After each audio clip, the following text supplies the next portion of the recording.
Good afternoon, everyone. Never thought I'd be coming back so soon. Welcome to a very special episode of Nick Files. I just want to first say I'm not officially back just yet. I'm still technically on hiatus, but I am back for a very special occasion for February 22nd, which is a very important day, especially for our veterans and military, which is known as Project Die Hard. And me, along with several other shows, have agreed and are participating in this project to give our support for all of our veterans and all those who have been affected by what they've lived through, especially when they served in the military and whatnot, and very much a lot of the mental issues, I guess, for lack of a better term, that affects them after they come home from after serving there for a number of years. So, as you know, many of these shows have been participating throughout the course of the day. That's again that's one of the reasons why I am back temporarily. My show will not be officially be back until sometime in late March or early April, but this is quite an exceptional show, and because of that too, we're actually going to take things a little bit differently this time compared to what I've done to show my participation with this special event that's going on again for our veterans and also our allied veterans too. Is my slideshow that I put together is kind of a combination of two different things. But at the beginning and the end, we're obviously going to give I'm going to give my share of what I've learned about, again, when it comes to the mental effects that a lot of these soldiers, these veterans have had, like I said, when they've been serving. And also, we're also going to kind of look at, which I also got some additional assistance to put this slideshow together. I certainly would like to give part of that credit. I know she said she doesn't need it, but I'll still say it anyway. I like to give part of this credit to Jan Lynn, who actually assisted me by getting some of this information for me, which I definitely would like to thank her for, because without her, I probably would have I would have probably been able to get as much information as I got.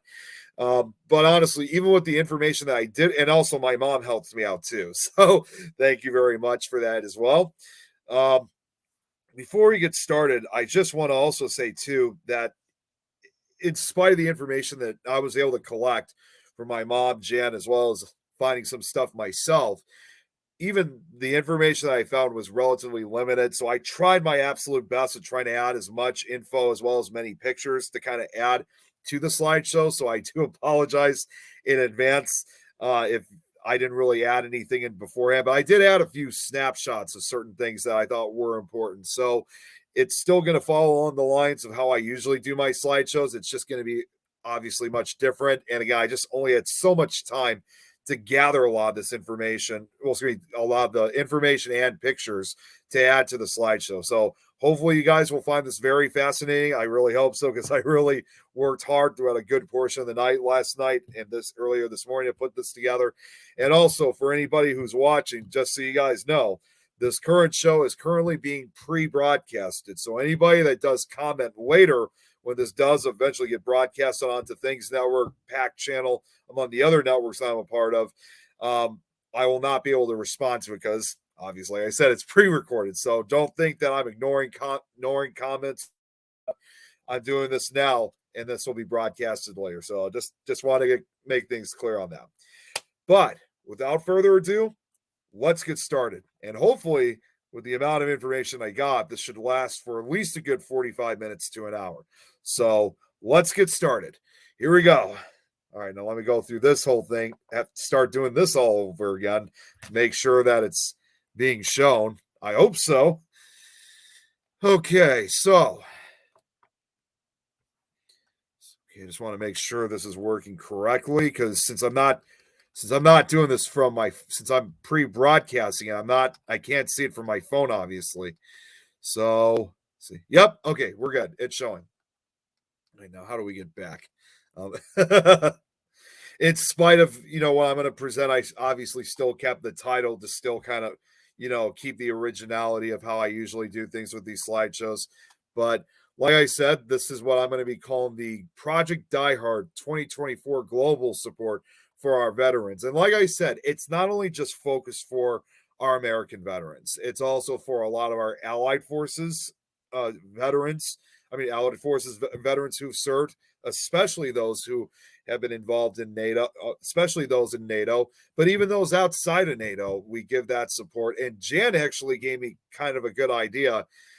Obviously, don't take it the wrong way, but this even goes for veterans that even if they're they were in the countries of where I guess you can say our enemies are, regardless of the fact, what no matter which side you're, whether you're on the good side or bad side, whichever side you're on, it's all the same for surviving veterans. So a lot of times it affects both sides very greatly, because, and I think it really and I think that's pretty factual, I guess, for lack of a better term, where you have, soldiers out there who they come home and they come home and they end up, having all these, after what they've witnessed, while they were fighting, they witnessed a lot of the horrors of war, and seeing a lot of their fellow comrades, die right in front of them when they're just, simply, fighting for the country, and they're looking for some kind of closure, if that makes any sense, if you will. So either way, this is obviously a global support for, again, all veterans regardless. And I guess from this point on, like I said, I'll talk a little bit about that first, and then kind of give a little history of, in this case, how some of our allied forces kind of came together for certain events. Most of it that I was most of what I found actually was mainly focused on the early 2000s, especially the combined forces that occurred, that collaborated in Iraq in the early 2000s. So I did have it sent to somebody else to get their review on. They said it was very comprehensive. So I'm hoping that this is going to be just as comprehensive for you guys. I don't know why the title, or hold on one second here. I don't know why the title's not showing up. Let's fix that up very quickly. So bear with me for just a second here. There we go. Okay. So, all right, we're good. Now let me go through this whole thing again. Share this whole thing once again. Bear with me for another minute. And okay. Oh, yeah, I just want to make sure the screen. Okay, yeah, screen share is working. All righty.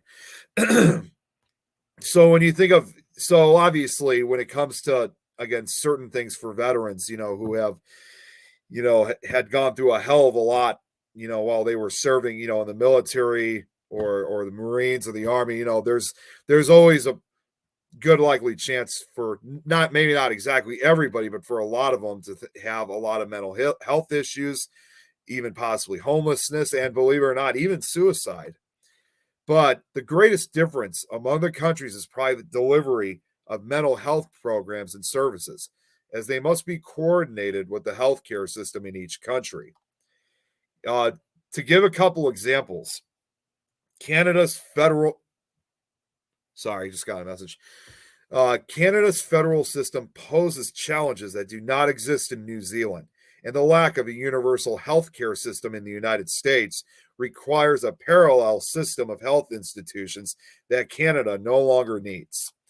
These considerations, therefore, have a significant influence on how each country develops its own solutions to mental health problems that may arise from military service. In New Zealand, for example, since there is no separate department for veterans, the programs for them are the same as those for serving and transitioning personnel. The smaller number of cases, given the smaller number of personnel, makes it easier for New Zealand to offer individual service. In the United Kingdom, another good example, the services of the armed forces are available to serving and transitioning personnel up to 6 months after release. After that, the National Health Service is responsible for veterans' health care needs. Special needs are met by community organizations, after which the Departments of Defense works through Veterans UK, the central umbrella organization that coordinates service delivery at the local level. For example, in the case of community health services for veterans, the largest partner organization in England is what's known as Combat Stress. In Scotland, Veterans First Point coordinates these services, while another organization coordinates services in Wales. But the thing is, what is important is that, unlike in Canada, the governments of these two countries only coordinate specialized community services. They do not directly provide mental health programs to their veterans. During the study, some discussions on mental health led to a discussion about the connection between mental health problems and homelessness. Now, in the United States, it's no surprise at all whatsoever. Uh, Homelessness is clearly a problem, and not just for veterans. I mean, that it goes for a lot of people, unfortunately. I mean, even here in Chicago, we have, I don't know if I would say that we have one of the highest rates. I wouldn't say that necessarily, but we do have a lot of, unemployed and homeless people, still living out in the streets. But either way, however, the large number of veterans in the US means many among the homeless population, definitely. It is therefore easy to assume a cause and effect relationship between a veteran and homelessness. However, this link has not been clearly established. Similarly, data from the United Kingdom do not suggest any direct link between the two. As Captain Heffron points out, there has been a study undertaken in the last few years, only available for London, where we see as few as 3% of all those who are homeless in the London area being ex-armed forces. And indeed, they may come from armed forces of different nations. Excuse me. Now, surprisingly, neither Germany nor France seem to have any specific problem with homeless veterans either. Mr. Charlotte of the Office National des Veterans et des Victimes de Guerre. See, I'm not good with other languages, unfortunately. So I'm sorry. I probably was butchering that whole thing. In France, nothing compares to what the U.S. and Canada have experienced with respect to the homeless. The regional network I mentioned earlier helps individuals in distress to find a local support service. Let me add one thing. It is important to realize that these regional services, these local services, work closely with other government services, particularly the prefects. I'm not sure whether the Canadian system is similar to the French system, but the ONA CVG works extensively with the prefects who have specific responsibility in the area of housing. In France, prefects have quotas for housing that they can assign. Since we all work well with the prefects, we may very well turn to them to try to find housing when a veteran is homeless and in distress. Okay, so now we're going to switch things up. I'm actually going to fix this very quickly. Hold on 1 second here, because that also was supposed to fade in. See, again, I was working on this, not necessarily so quick, but I was working on it to a point where, as we were getting closer to today, I only had so much time to really do this. So, what we're going to discuss next, we're going to just not necessarily, but kind of almost take a break from that, because, like I said, there was only so much that I was able to find to add for this slideshow. So, excuse me. We're gonna go into a little bit of a history subject now, which I wish, honestly, if there was more websites that had a lot more, I probably would have had this a little bit more connected, if you will. So I do, again, apologize if I'm just jumping from one subject to another, because there was only so much information I could find about what I was able to find. So either way, it should be interesting. So now what we're going to get into is, like I said, is a little bit of a history lesson. Okay, now, there we go. Now we got the fading correct. Is basically now basically the Allied forces coming together on one of these operations during the time of Operation Iraqi Freedom. So just to kind of give that kind of support system of different countries, given assisting the U.S. forces in this case, if I'm saying that correctly. Excuse me. So From the start of Operation Iraqi Freedom in March 2003 until March 2009, ground troops from 37 countries deployed alongside U.S. forces, with some 20 other countries providing indirect support. Yet, U.S. media and public opinion often regarded this coalition of the willing with either skepticism or disdain, believing that the United States was engaged in a lonely and, by implication, hopeless cause, which I can understand with what they were thinking first, because especially, you know, I mean, honestly, the only what I could really think of is especially after 9/11 in this case. I'm sure the United States basically thought that this was something that, they were going to have, I guess really say that they were going to have to kind of deal with this themselves.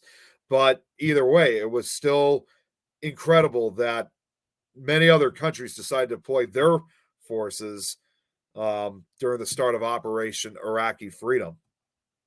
On the contrary, many countries provided significant military support to the U.S. Army, performing vital missions to assist combat, intelligence, reconstruction, and support operations. The participation of these coalition partners proved critical to the success of the overall mission. This monograph examines the achievements and contributions. The terms allies, coalition forces, coalition partners, and multinational forces are used interchangeably to refer to non-U.S. forces that deployed to Iraq under U.S. theater or regional command. And by the way, I almost forgot to mention a lot of this information I was able to find. Speaking of which, and again, this was with the assistance of Jan, was we actually went through a PDF file of a book that had a lot of this. So a lot of this came from the book that we looked at this information from. But again, there just wasn't that many sites that could provide a lot of this info I was looking for. So we didn't take exactly all of it, but we took what we believe was probably the most important pieces of information to have for this slideshow. Now, these do not include, now going back to these different terms, these do not include forces deployed to Iraq under the, I don't even know how to say that word, of the United Nations, UN, or the North Atlantic Treaty Organization, that are known as NATO, whose troops were not officially part of the U.S. command and control structure. Although the official number is unknown, it's about 60 nations. In addition to the contributions coalition forces made to the operational and tactical environment in Iraq, their presence had obvious strategic implications that reached far beyond the theater of operations. Multinational operations strengthened and maintained long-standing alliances and reflected a general aura of international cooperation among U.S. allies. They also warded off charges of neo-colonialism against the enterprise and imparted a genuine feeling of legitimacy to its aims. Japan's participation in Iraq, its first military deployment since World War II, which is just incredible that, after that long, significantly reinforced its long existing strategic ties with the United States. A similar bond resulted from El Salvador's comparatively large and lengthy involvement in the war. In addition, partnerships forged in coalition operations helped foster new alliances and friendships, which, it's just amazing that especially after certain, if you look in the case with Japan and also El Salvador, after all the, as it says, the strategic ties and rivalries and stuff like that, it's just amazing that they tried to, I guess, bandage up, for lack of a better term, to try to not only increase what, not only just to give the assistance, I guess, but to also just increase that coalition or alliance for all those that, want to help out, in this case of the U.S. or other countries, regardless. Now, Georgia's decision to send troops to Iraq for example, created strong ties with the United States and other Western allies, as did the significant contributions of other Eastern European and former communist bloc nations. Finally, multinational operations helped improve interoperability between U.S. and coalition forces, which will be essential in future combined operations. The U.S. Central Command and U.S. Army planners. Oh, wait a minute. I guess that was, I might have missed a sentence there. Okay. Now, by March of 2003, the term coalition of the willing had entered common usage to refer to those countries that supported Operation Iraqi Freedom and the U.S. presence in post invasion Iraq. The initial publicly released detailing coalition participants in March contained 49 nations. In the later part of that year, the White House revised this original list, decreasing the number to 48 at the request of Costa Rica. Costa Rica's request reflected significant international opposition to military action against Iraq and foreshadowed how difficult it would be to keep such a large and diffused group together. All multinational armed forces that participated in the invasion of Iraq were under the command and control of the commander of CENTCOM, or if it's CENTO, I think it's CENTCOM. Okay, yeah, CENTCOM, General Tommy R. Franks.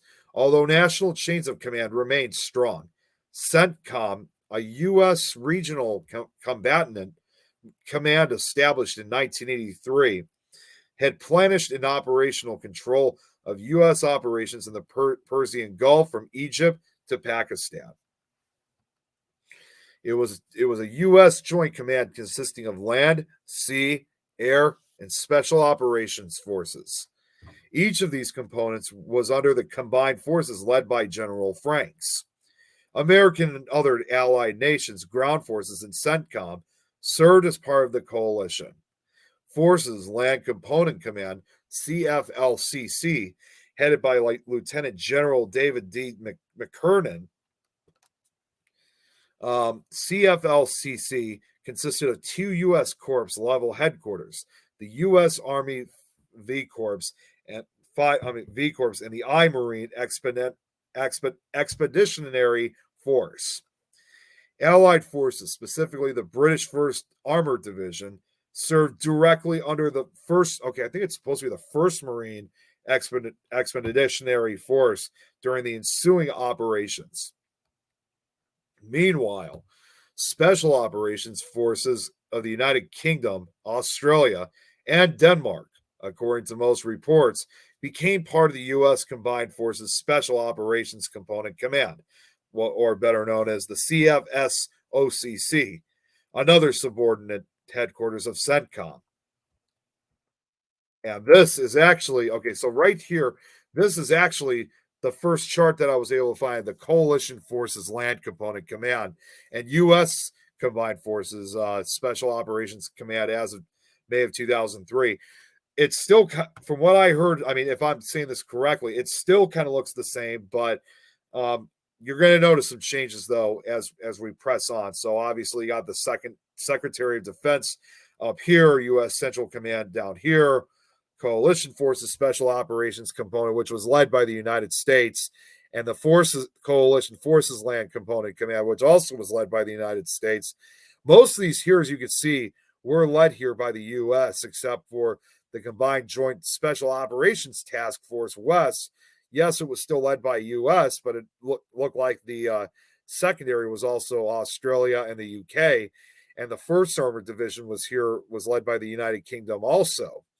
So that's quite interesting of how it really, they made this whole chain of command, if you will. Oh, now this right here. Shortly after the initial invasion, Spanish soldiers moved into southern Iraq from positions in Kuwait, if I'm saying that correctly. Although they later served in a combat role alongside British and Australian forces, their first task was primarily humanitarian assistance behind the Allied lines of advance. A number of other nations sent troops to Iraq during this phase: Albania, the Czech Republic, Dominican Republic, El Salvador, Republic of Korea, Ukraine, and Mongolia all deployed soldiers to Iraq from late March through April. By April 30th, a total of 11 Allied partners had committed nearly 50,000 troops to the coalition effort. To perform its diverse missions, CGTF 7 also had at least limited operational control of all forces within Iraq, including all multinational forces. Now, after May 1st, 20 countries deployed contingents to Iraq: Azerbaijan, Bulgaria, Estonia, Georgia, Honduras, Hungary, Italy, Kazakhstan. I can never say that one for some reason. Latvia, if I'm saying that correctly too, Lithuania, Macedonia, Moldova, the Netherlands, New Zealand, Nicaragua, Norway, Philippines, Romania, Slovakia, and Thailand. The influx brought the total number of Allied partners in Iraq to 333 and increased the number of non-U.S. troops in Iraq to 25,000.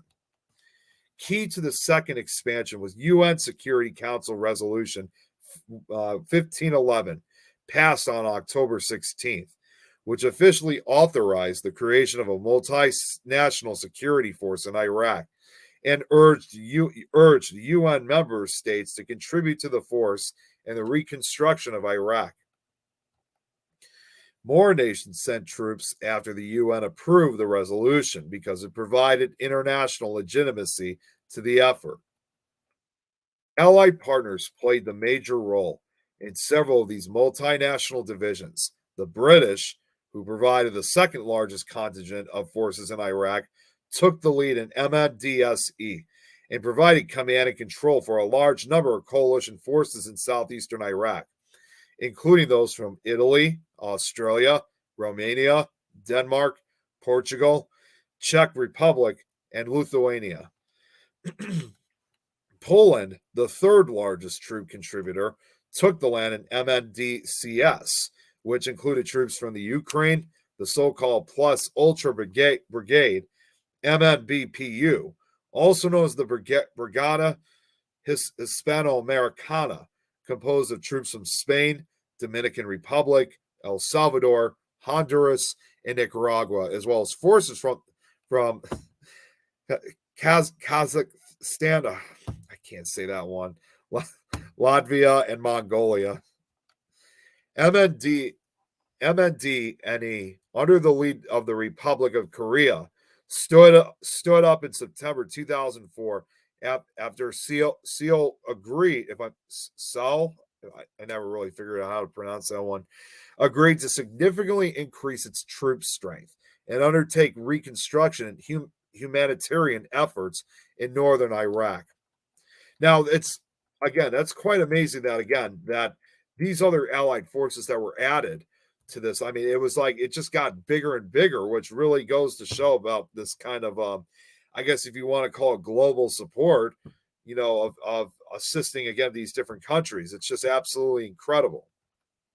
Now, now right here, this is the second chart that was created as of June 2003. So now, not necessarily, again, I should take back what I said, not necessarily the same, but it does have a little bit of a difference to it. You still have multinational division north, central, and also in Baghdad, all led by the United States, as well as the West, also led by the U.S. And then now this time you got the South Division being led by Poland and Southeast led by the U.K. So now they're really starting to kind of take charge of these certain divisions now. In April 2004, CGTF 7 commanded 162,000 ground troops in Iraq, of which approximately 25,000 were coalition soldiers and a Japanese contingent that deployed to Iraq in February of that year. A number of nations, however, withdrew their forces during this time. Nicaraguan forces left Iraq in February due to funding constraints. Then, In the wake of the bombing of the Madrid commuter trains in March by terrorists, Spain withdrew its forces, as did the rest of the Plus Ultra Brigade, except El Salvador. These withdrawals resulted in the number of allied nations with troops in Iraq falling to 30.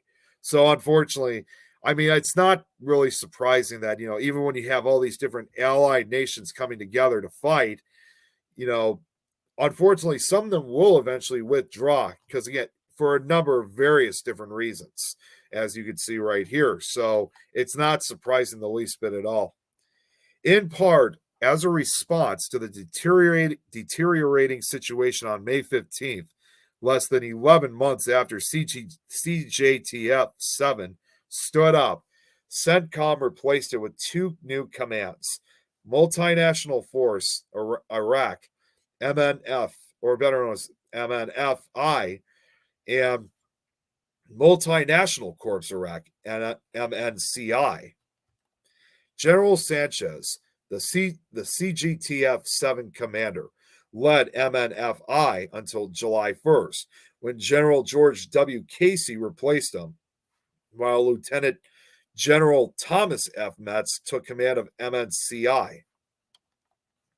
Now, the term plus ultra, which is Latin for further beyond, is the national motto of Spain, believe it or not, which is something I never even knew about. Now, shortly after standing up, MNFI adjusted the boundaries of the multinational division areas of responsibility. The basic multinational division structure, however, remained relatively unchanged, with MNDN, MNDNC, MNFW, MNDB, MNDCS, and MNDSE. The only significant alteration was the creation of MNDNE under the control of the Republic of Korea from the MNDN area of responsibility. As a result, MNFI truncated MNDN and renamed it Multinational Force Northwest. MNFNW. She's a lot of initials here. In September of 2004, the United Kingdom and Poland continued to provide the lead in MNDSE and MNDCS, respectively. Meanwhile, Meanwhile, a few smaller nations added their units to the mix.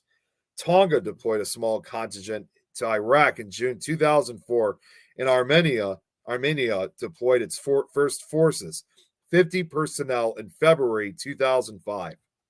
Other nations added or subtracted from their deployed forces so that by May, MNFI maintained command and control over 23,000 non-U.S. coalition soldiers.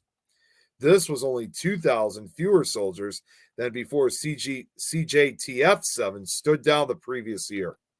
While the number of allied partners in the coalition decreased to 25 by May 2005, many of the remaining allied contingents actually increased in size. Now, in the United States, so we actually are getting close to the end of the slideshow, which again, I know it wasn't very much, but it was definitely a lot more than what I was originally thinking we were going to get. But we are now kind of going back to the mental health issue because again, I want to kind of switch between regards to the mental health and also an example of different allied forces coming together to fight alongside again with the United States. So now we're going to go back as we get close to the end of this. Like I said, I was anticipating this was going to at least last for probably about a good 45 minutes to an hour. And let's see how far we've gotten so far, because I was reading relatively slowly and carefully. So we're only at 35 minutes. I was expecting it was going to go a lot more longer, but I still got at least another 2 or 3 more slides, and it's going to last for quite a while anyway. So I don't think I'm going to be able to make it for a full hour, but I could see it lasting for at least about a good 40. Okay, so I'll put it between another good 40, 45 minutes. And once again, I just want to say for everybody who's tuning in right now, this is actually a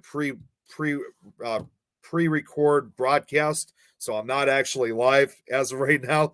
So again, if anybody's wondering why I'm not answer, saying hello or answering any questions or anything like that. Again, this is all pre-recorded, so don't think I'm ignoring you. I promise you guys.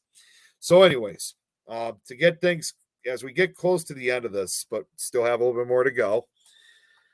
In the United States, it is commonly believed that there is a direct causal link between the suicide rate and veterans, given the risks of mental problems. So once again, like I said, going back to the mental issues, of what a lot of these soldiers are affected by after they've been overseas. As Robert Reynolds of the U.S. Department of Veterans Affairs reported, 22 U.S. veterans, sadly, and honestly, this is something I never even knew, 22 U.S. veterans commit suicide each day. In Canada, believe it or not, the suicide rate among veterans is about 50% higher than among serving members and the general population. It is not clear whether this difference is as significant in the other countries studied. Mr. Borstler strongly objected to this popular belief, which he thinks stigmatizes veterans and makes employers worry that all veterans suffer from mental health problems and will be a danger rather than an asset to the organization. When I educate employers every day, I talk about the misnomer that is post-traumatic stress, about demystifying it and talking about the data. They say that 22 American veterans commit suicide every day. Let's drill down on that data. We don't have to go into the specifics when we talk to the employers because they usually get it right away. But 20 out of those 22 veterans are white males over the age of 60. This is exactly consistent with the civilian population in the United States. Now, it was actually supposed to show up here. I guess I must have accidentally took it out, but it does show, believe it or not, that white males over the age of 60 do tend to commit suicide, unfortunately, at a higher rate than do other populations. Which again, something I know a lot of them often suffer, of course, PTSD, but I never thought that it was mainly for those who were over the age of 60 that actually have these suicidal thoughts. But does make a lot of sense when a lot of years have gone by.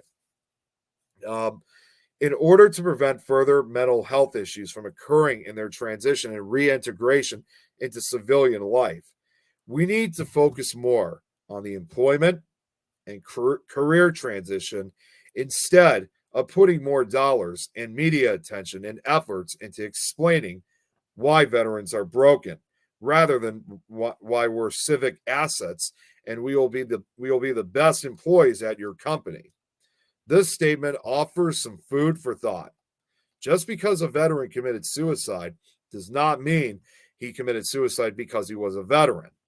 We must challenge the preconceived suspicion that veterans are less reliable in the workplace because of the potential mental health challenges that have become too often associated with them. All the evidence provided to this committee clearly demonstrates that veterans tend to, in fact, be more reliable in the workplace than other employees. And unfortunately, again, that was pretty much it. So again, I really wish I could. Again, I did hours studying trying to find more stuff like that, and they're just, again, even with additional help, I just couldn't find as much as I was hoping to. So this was really the best I can come up with. I didn't want to go too deep into what I was talking about because, again, I wanted to also make this, again, in part for Project Die Hard, make this also about mental illness. For veterans, and it's I'm hoping this was pretty consistent because, again, it's amazing that even when I did the research that there was just such limited websites that really told a lot about it, not just regarding, let's say in this case with the United States and Canada. It's like that I just couldn't find a lot for really a lot of other countries. So it's just, I don't know. It's something really different that I've never really, sorry.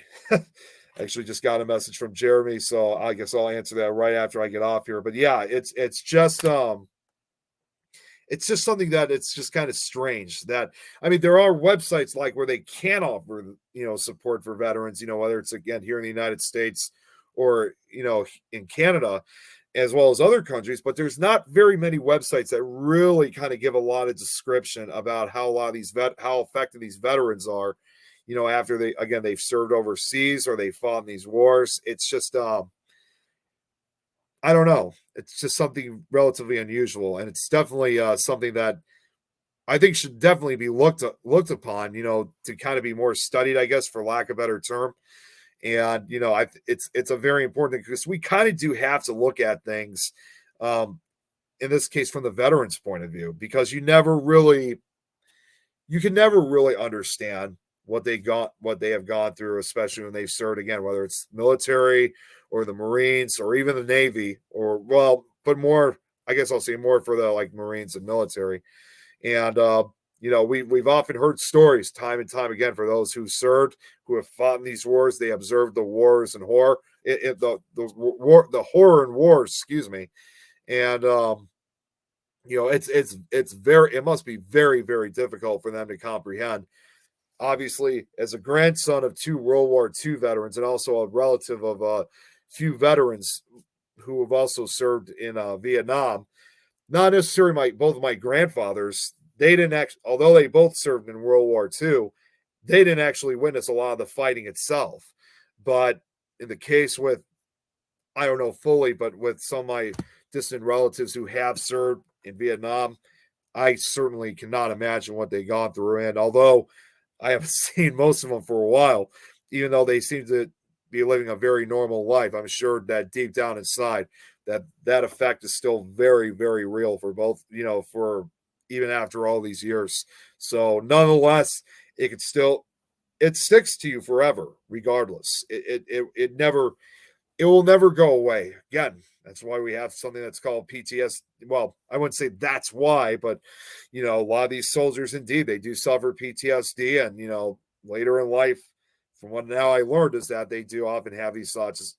Some of them do have these thoughts of suicide, apparently over the age of 60, which is again something I just learned for myself in this presentation. So it's I don't know, it's very unfortunate, but that's why I think, by doing something like this will definitely give a lot of support, and help out for these veterans. Again, not just here in the United States, but also for a lot of these other countries, including even, those who have fought currently out, either in, with the war in Ukraine and Russia, or Israel in Israel and Palestine. I mean, those are two primary examples where, years, whenever these do end, it's going to have an effect on a lot of the surviving soldiers that, fought for their respective countries. So the reasons are never good, but the loss of life is certainly out even worse. But for those who survive, again, it will have a lasting effect on them, nonetheless.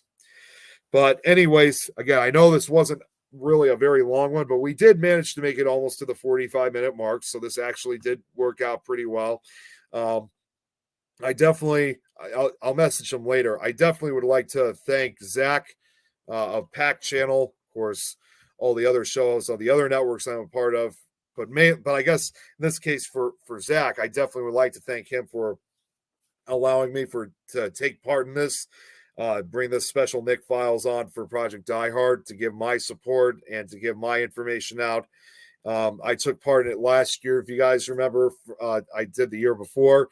I'm hoping to do it again next year. Of course, now that I got a full year, I'm going to really kind of do some hard thinking on what I'm going to be talking about for next year, because trying to come up with what I wanted to talk part of was a little bit more difficult than I expected it was going to be. So I wasn't sure what I was going to talk about until literally like 2 nights ago. And that's why, again, giving Jan the credit, she had this idea of talking about, different, countries coming together. And again, even if it's countries that, we've never really fought with before, the fact that we grew to quite a large number, that's pretty incredible. It really is. So, but either way, again, I do apologize if I didn't really add like a lot of pictures, or I didn't get as much as I was hoping I was going to get. it was the best that I could do. And I hope either way you guys found it interesting regardless. So I definitely would like, again, I would like to thank Zach. I also would like to thank, again, Jan and my mom for providing the information for me to put this slideshow together. And for anybody that tunes in later today, I'm going to say thank you in advance for checking it out. We really appreciate it. As you guys know, like I said at the beginning, if you weren't here at the beginning of the show, I'm not officially back just yet. Again, I'm still on my hiatus. Again, I was only coming on to help take part in this special event. So I will be back, as a reminder, sometime in late March or early April. I haven't even gotten started on the other presentations yet, but they are currently underway, which I'm hoping to begin sometime in early March. So that's why I'm saying late March, early April is when I'm going to get started again. But either way, I'll begin start with this in just a couple of days, sometime after February. But as always, thank you guys so much for tuning. As always, it's definitely good to be back. I will see you guys in just a couple weeks, and I'm already coming up with a good list of things I'd like to present. Of course, we're going to continue on with, for starters, the cryptid stories, because I do have a few more cryptids I would like to present before we get back into the haunted and historical locations. So it's going to be great. So I can't wait for season 3. So season 3 coming soon, just another month or so.